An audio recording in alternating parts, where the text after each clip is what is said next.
Okay, hi everybody. This is I Didn't See Anyone Who Looked Like Me, Racial and Gender Representation in Board Gaming. And my name is Tanya Popeda, and I'm presenting this at the Bradley Tabletop Symposium in 2021. So really, really important, first of all, here's how you contact me if you have any questions. I'm at Popeda Tanya on Twitter, and this is my email address and my website. So first, a little bit of background because it helps you to understand how I've created this project, how I decided to do this particular PhD dissertation research. I actually have an extensive corporate background. I worked for about 26 years in high tech and life sciences, and one of my specialties was creating corporate dashboards for executive teams. And effectively, think about this as the cockpit of a vehicle or an aircraft where you're basically looking at the health of your organization and looking out at the wider market. So you've got a windshield where you're actually looking out in the context of the wider market, and you're also looking at some health measures for your organization. And one of the things I thought about as I was building this research out and designing the research is I wanted to do that kind of work for board gaming. I adore board gaming. I'm an avid board gamer. I have been since I was a kid. And I thought that after doing a bit of research into the board gaming sector, realized there wasn't a lot of formal or peer-reviewed content about the state of representation in the hobby. So that was sort of the motivator for me, and that's my background. And one of the things that I've said previously, participating in a few podcasts, is why do I do things the way that I do in a very dispassionate, very numeracy based way? And one of the things that I found working with senior executives in, global companies is they were much more likely to respond to numbers and statistics than they were to anecdotes. Stories are very powerful and important, but when you're looking at the health of an organization, you want to look at the broader trends. Is the story an outlier, they would say, or is it indicative of a wider trend? And the statistics would then help to support whether or not it was something that was, statistically valid, probable that it would happen again or not. And this is actually a quote from a book that I like. I don't necessarily agree with Neil Postman on every perspective. He was a terrific communications theorist. But he basically argued that technopoly, which is what he argued the US and Canada had become, is a state of culture, it's a state of mind, it's a deification of technology, it's the means that the culture seeks, and its authorization of its technology, its satisfactions, its orders. And what he was trying to argue there is we are a culture, relatively speaking, that really privileges machines and technologies. And if you tell someone, oh, well, a computer analyzed this, or this is a big data analysis, people are more likely to believe it. And so that's something that, kind of motivated me to think, okay, let's look at a sweep of numbers. Let's try to bleed all the subjectivity out of something. And that was what I was trying to do with this research study. Okay, so my PhD dissertation involves a bunch of it's a mixed methods analysis, and it involves a bunch of different methods. One is content analysis, the other is visual analysis. I also conducted an online survey, and I did a series of qualitative interviews. And I was trying to answer four questions. What is the demographic profile of designers of the most popular board games, and is there a lack of diversity? So that was my first question. And with that, I did a content analysis of Board Game Geek. I'll get to that in a little bit.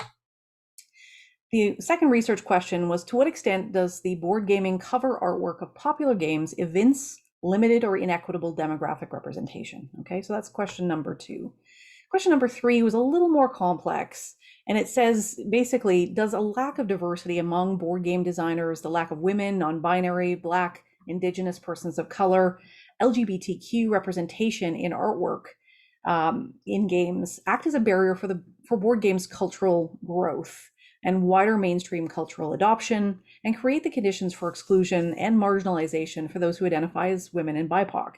And I was quite confined in this research study because it was a visual analysis. I really had to focus in on gender or racial representation, how the artwork presented, okay? And then finally, research question four, how does this limited representation and diversity impact board game enthusiasts in spaces where gaming is practiced including public gaming events, conventions, online fora, and on digital platforms. Okay, so those are my 4 questions. And I was really looking to not only get an empirical look at demography of board game design currently, the way that the artwork is presenting on top ranked games. I also wanted to find out if it mattered to avid board game players. And so for the first question, I looked to Board Game Geek, which is, of course, that wonderful crowdsourced portal that is a repository for all things board gaming and is a place where I go almost every day. And I wanted to see, what are the top 400 board games? What do they look like? And who designed them? Okay. So the big finding, I'm going to start with sort of a headline right now, is the top 400 Board Game Geek ranked games skews very, very heavily at 92.6% as white male. So white male designers are predominantly responsible for those top 400 Board Game Geek games. And then white women followed at 3.3%. I can't say followed, but at a very distant third, and BIPOC men at 4.1%. So that's just raw numbers in terms of the demography of board game design as it currently stands in top ranked Board Game Geek games. Okay. So what this all means is there was about 12 white women involved in the 400 games. There were 140 white men designers, 6 BIPOC men. So a lot of the percentages that you saw in that earlier chart are double counts. So only 6 BIPOC men were responsible for those top 400 games, equaling 583 designers. So then I looked to the artwork, and obviously that is a huge conclusion. People have asked me, does that differ from previous findings? I did another study in 2018, and that study actually revealed that 93.5% of the board games designed in the top 200 games, so this was a larger sample that I did for the PhD research, the top 200 had 93.5. So that bigger sample that I just showed you, the larger number of games, and 2 years hence, not much movement, very, very small amounts of movement in terms of increased demography, diverse demography. So with the top 200 Board Game Geek ranked games, cover art skewed, again, fairly heavily male. So 76.8% of all the figures that I analyzed, close to 2,000 figures, presented as male at 76.8%, and 23.2% of those games that I analyzed, the top 200 Board Game Geek games, had artwork that presented as feminine women, okay, girls or women. And then again, looking at race as a dimension on the cover art, white versus BIPOC characters, or BIPOC presenting characters, which is Black, Indigenous, persons of color, or white presenting, skewed very heavily white at 82.5%, and 17.5%, scant at 17.5% for BIPOC presenting characters. So again, that means that there was 528 white characters on these board game covers, and 112 BIPOC presenting characters. Okay, so that's the numbers. And then, of course, 647 masculine characters, masculine presenting male characters, versus 195 feminine or female presenting characters. Okay, so what does that mean? And one of the things that I decoupled from this research is any kind of negative representation. So that's a study for another time. And I really want to, partner with other individuals to kind of help me, characterize whether that's negative or positive. I'm a white woman, I'm a white cisgendered woman, and I don't want to make that determination on anyone else's behalf. But certainly you're going to see in some of the comments from the participants of the survey that I also conducted, you're going to hear a lot of perspectives about of that BIPOC presenting, those BIPOC presenting figures. A lot of them are negative and stereotypical. Okay, so the online survey had about 320 participants. I actually had to cut it short. There were many more people attempting to apply, but I wanted to confine it to a period of time in late 2020. So it started in August and concluded in late October. And I promoted it on Twitter, BGG, Board Game Geek, and Reddit. Okay. And what I got back, I was very pleased. My recruiting was really focused on hearing from voices that don't often participate in board game surveys. What I had found was a lot of hobbyist surveys that had been conducted, and they skewed very, very heavily white and male, overwhelmingly white and male.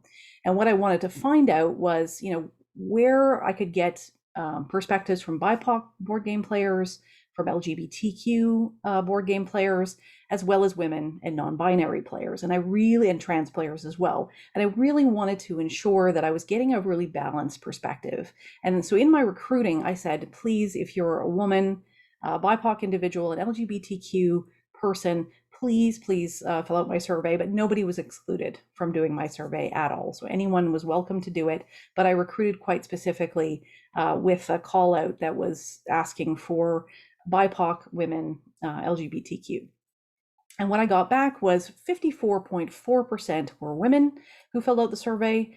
Men represented 19.9%, trans were 12.2%, and non-binary 13.6%. So really, I think an amazing diverse mix. I was so pleased to see this diversity of perspective. And the other thing that I really wanted to do is, again with that invitation and recruiting, was BIPOC participation. And I got people identifying at 20.4% BIPOC, and 78.3% said they were not BIPOC. So reasonably healthy when you compare it to other surveys of board game players. And then again, I really wanted a diversity perspective around sexual orientation, and we had a minority, relatively speaking, of heterosexual perspectives at 47.2%. The overwhelming, not overwhelming, but the thin majority were LGBTQ. Pansexual was 8.2%, bisexual 20.4%, gay 9.4%, etc. So I really wanted, again, that diverse perspective on people who really avidly play board games. And the other thing I found really interesting, this was a little bit of a hypothesis that I had, because when I encounter board gamers the world over, hear from people online, meet them in stores in the before times where I could leave my house, I would encounter a lot of people who are very highly educated and who also like board games. And my hypothesis was kind of borne out on that point.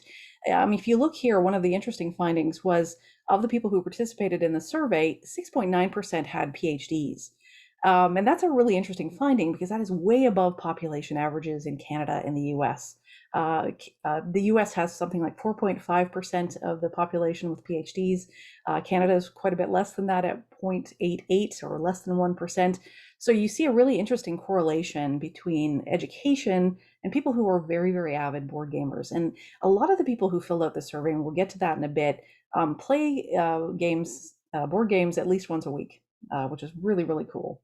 So very educated population of people who participated in the survey and who avidly play board games. And I thought that was a really interesting finding. So at the high level, just so you understand who filled out this survey, 73.8% of them were from North America. 67.8 reported being in their 30s or 40s. 80.2% identified as women, non-binary, or trans, which is great. 74.9% identified as white. 52.8% identified as LGBTQ plus. And 20.4% identified as BIPOC, as I mentioned before. And what's also really, really interesting here is 78.9% reported being in a relationship with another person or persons. 81.8% completed some form of post-secondary education. So like I said, very, very educated. And 58.5% reported household incomes of higher than $50,000 a year. And again, as I noted, this was a cross-section of people who were really, really avid. A lot of them reported having, more than 11 years of experience in the hobby. So there was a huge percentage that have been board gaming for a very, very long time in their lives. And again, like I said, 70.4% reported playing at least once a week, which is really, really interesting. So people are really invested. Now, I'm going to share this really terrific tweet by Elizabeth Hargrave that I thought about a lot as I was looking at the data. And she had a great perspective when it comes to the industry side of things. So, an analogy to help guys imagine what these stats feel like. Zumba classes at my gym are usually 70% female. Men come occasionally, but I have never seen a man return. Women in BIPOC and board game design have to be like a man who stubbornly decides to come back to Zumba. So she did some amazing set of analyses on people who are participating in board game design groups online, on Facebook, on Twitter, and talking about the fact that you feel a little lonely in the industry of board games. And I'm going to get to more detail on that in a moment. And so, what's another really interesting finding is I was asking for qualitative perspectives from the participants of this survey to say, how does it feel to enter board gaming spaces? And one of the sort of top line findings, which I thought was really interesting, it was kind of buried in other questions, was the board gaming industry is dominated by white men. And I got overwhelming agreement on this. So 61.9% strongly agreed with that statement. And having done qualitative marketing surveys throughout my career, it's quite rare to see this level of passion from a strongly agree. Typically, you get more tepid responses to things, even when people agree. It's maybe a little more passive level of agreement. That's the joy of the Likert scale, is you're asking for a level of sort of passion and strong belief. And what we're getting here is really overwhelmingly strong belief in this statement. Agree was 27.7%. So really interesting finding there. And again, very much echoing Elizabeth Hargrave's perspective in the comments. And one of the things that I think was both wonderful and slightly frustrating to the participants of the survey was, it was a Likert scale. So you're basically, hitting radio buttons and saying, do I strongly agree? Do I disagree? Etc. And it created a little bit of a pent up requirement for a lot of people to share stories with me in the comments section. So I gave them that opportunity in the survey. And what was really, really great was the frustration of the Likert scale actually resulted in a really amazing amount of data in terms of qualitative perspectives and stories that people shared with me. And I'm so eternally grateful to the people who filled out the survey because they shared so many fascinating stories with me. And this is one example. Once asked at UK's largest gaming convention to be more representative in terms of diversity and gender, and got in guests and panels and got laughed at. Okay, so that was one of the anonymous commenters sharing their experiences in creating events for board gamers. There's other perspectives, and I thought this was a very telling one. I got many hundreds of write-in perspectives. Besides open groups that see no issue with being all guys, there's a lot of, quote, friendly sexism that happens. For example, surprised unsolicited comments from strangers at adjacent table about women in board gaming. At some cons, attendees who steamroll me at events I'm hosting. It's a hobby permeated by obnoxiousness. So a really, really interesting set of perspectives. Other interesting points of view were, playing at friendly local game stores. This person's talking about a man fuming and throwing a temper tantrum because I beat him in one round. His friend made excuses for him, saying he can't stand losing to girls. So, and this is another really interesting, and we'll talk a little bit more about that in a moment. But one of the things that I heard time and again was people saying, I'm just opting out of some of these more public spaces for board gaming for reasons I'm going to share with you in a moment. And so this individual, echoing a lot of the perspectives that I got in the research, say, I tend to find that when I walk into a game store or gaming environment and I see no other women, it's better for me to walk right back out than bother trying to break any prejudices. So that's an interesting thing about what is lost when we don't make the hobby inclusive. And this is why. So here's a finding. 1 in 3 of the survey participants said agreed or strongly agreed that they have experienced homophobic remarks while engaging in the board gaming hobby. Okay, so that's a quite troubling finding. Another 1 in 3 stat that I discovered in looking at the data, 1 in 3 reported experiencing unwelcome sexual advances while participating in the board gaming hobby. Okay, so that's very concerning. 1 in 3 agreed or strongly agreed that when they engage with board gaming topics online, they have received online threats, insults, and rude messages. And a lot of people communicated that they opt out of engaging with board game topics online for this reason.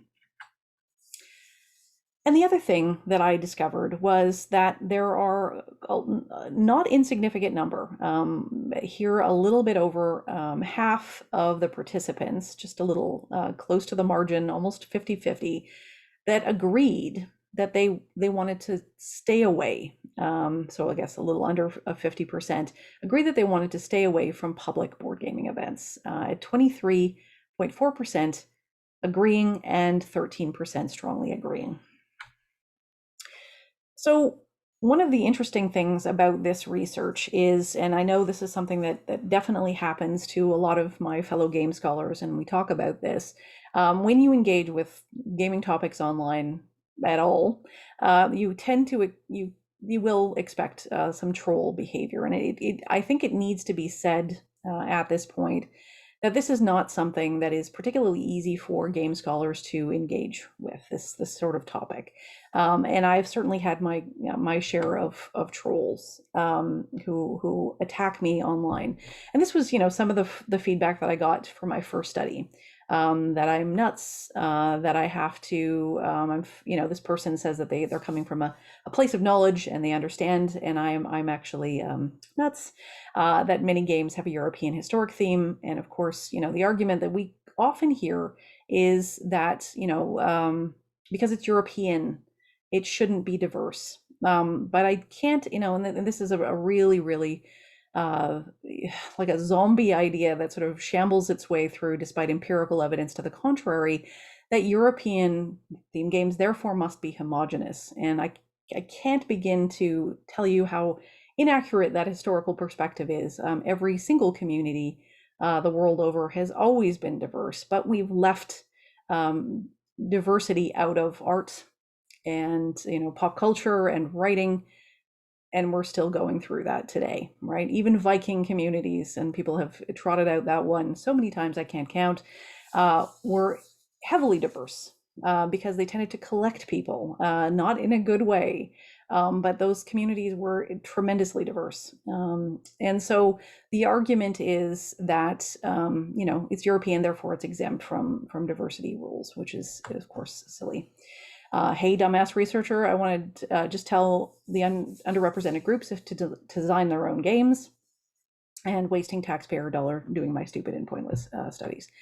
So what's interesting about that to me is, I often found working corporately that when you were onto something, when you were onto an issue, a risk, often the tempers would become a little bit more like apparent. And I often found that, correlating to an actual significant issue or systemic problem within an organization correlated to the level of anger you might be met with. And so, I often know that I'm really onto something when I get this kind of feedback. Okay. And the other thing that I really wanted to spend some time doing today is talking about consumer demography, to take a little bit of a neoliberal turn and talk about if you're a board gaming publisher, you really want to think about diversity in gaming, particularly if you're looking at the North American market, but definitely in Europe and around the globe. You are leaving so much untapped opportunity on the table. So for example, one of the largest consumer markets in the world, the New York City market, is 57.27% BIPOC and 42.73% white. So you're trying to get your board game to sell in New York City, and you're a marketing organization or your publisher. Why would you ignore a statistic like this? Why would this be something that you would think, oh, well, no, we're really good with 17.5% board game artwork that excludes, that is predominantly white. That you're basically leaving authentic, inclusive, positive representation off the table, and you're therefore delimiting your market, potential addressable market, to use some marketing speak here. So that's New York City. And then let's look at Toronto. Toronto is a huge consumer market. If you're selling board games in Canada, you really want to crack Toronto because it's got a huge addressable market. And, here we've got almost 50-50 split of BIPOC and white citizens. And the breakdowns of the numbers are actually incredibly fascinating, which I'll talk about in a moment. And then you've got, for example, the home of Gen Con, where, it's almost 40% BIPOC and 60%, 60.9% white. So, anywhere you look throughout certainly the addressable North American market, you see this kind of diversity, an urban, educated, um, board gaming fan base that is extremely diverse, and yet you're making decisions. Publishers are making decisions that they want to skew heavily white and male. And then Chicago, 50% BIPOC, almost 50% white. Okay, so the list goes on. And here's some interesting breakdowns where you can see that this diversity, certainly within New York City, at almost 60% of the population. And the breakdowns, 14% Asian, 24% Black. Again, Los Angeles is a huge consumer market, quite a bit smaller than New York. But again, look at that breakdown, and it's 11.62% Asian, 8.93% Black, and the list goes on and on. And in Toronto, an overwhelming number of residents of Toronto are BIPOC and have the consumer spending power to purchase games. And there's a huge gaming community, obviously, here in Toronto as well.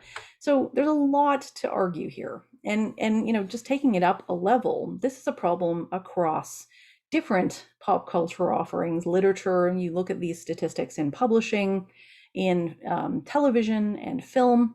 And here's a really interesting study that was done with the University of Edinburgh. They actually worked through how much money is Hollywood leaving on the table, not capitalizing on market opportunity. And so this really interesting statistic is a film worth about $159 million in terms of production costs. During its opening weekend, will lose $32.2 million in the opening weekend and the before times, not around the pandemic, because of a lack of authentically inclusive representation. That, there's negative, stereotypical, whitewashed content. You're leaving $32.2 million in opening day weekend. And over the course of that film's run that lacks authentically representative representation, they're going to lose 80% of their budget over time because they've made that miscalculation. Okay. Now, other really interesting things here. Women are a minority in the board gaming community. Asked, participants to gauge their level of agreement with that, and it got overwhelming agreement with a degree of passion at 49.1%, 40.3% agreed. So way over, almost teetering on to 90%. Again, similar levels of agreement with much more passion around BIPOC being a minority in the board gaming hobby. And, am I treated differently because of my gender identity when I participate in board gaming? And again, we see very high levels of agreement with, 33.5%. So almost just a little over 40% agreement with that statement, that they're treated differently because of their gender identity. And then, and that's a duplicate slide. Okay. I have been talked down to. I've experienced incivility. I've been interrupted, talked over, talked down to, dismissed or ignored. And that's a high level of agreement. Again, 46.8% agreed with that statement, 19.6% strongly agreed. So really interesting that there's a high level of incivility. And this was a really big finding, that this is a hobby that has some, just like the commenter said, a degree of obnoxiousness, a degree of incivility that's really hurting the hobby. And the other thing that I did was looking at, in a previous study, if folks are interested in this as well, I also looked at how gender inclusive, with my co-writer, Dr. Shelley Jones, how gender inclusive are the top rule books found in the top 40 BGG ranked games. And what I found was that of this crop of games, 24.4% of the games were 5 years or older, newer. So we can't say that they were older rule books and it was a different time. Only 11 of those 40 got a perfect score in terms of gender inclusivity created in a rule book that I put together. 53% were designed by US or German designers. There were 27 publishers that were responsible for these rule books. And I guess the big finding that I discovered was references to he represented almost 74%, whereas references to she in those rule books in aggregate represented 26.2%, so quite a bit fewer. So that sort of feeling, the hypothesis that we all may have that it skews toward, he and him in reference to player was definitely borne out in this study. And this was the way it broke down. 1%, 10% got 1 out of 4. The rubric was out of 4. 4 out of 4 represented 27.5%, so a little less than 30%, got a perfect score. 16 of those, of the top 40, got 3 out of 4, so 40%.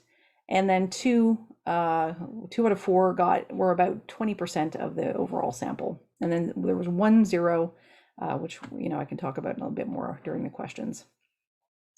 And then looking at images of women in terms of inclusivity, you see that 72.5% were only images of men, and 27.5% had some images of women, and in many cases only one image of a woman, but they still got the point.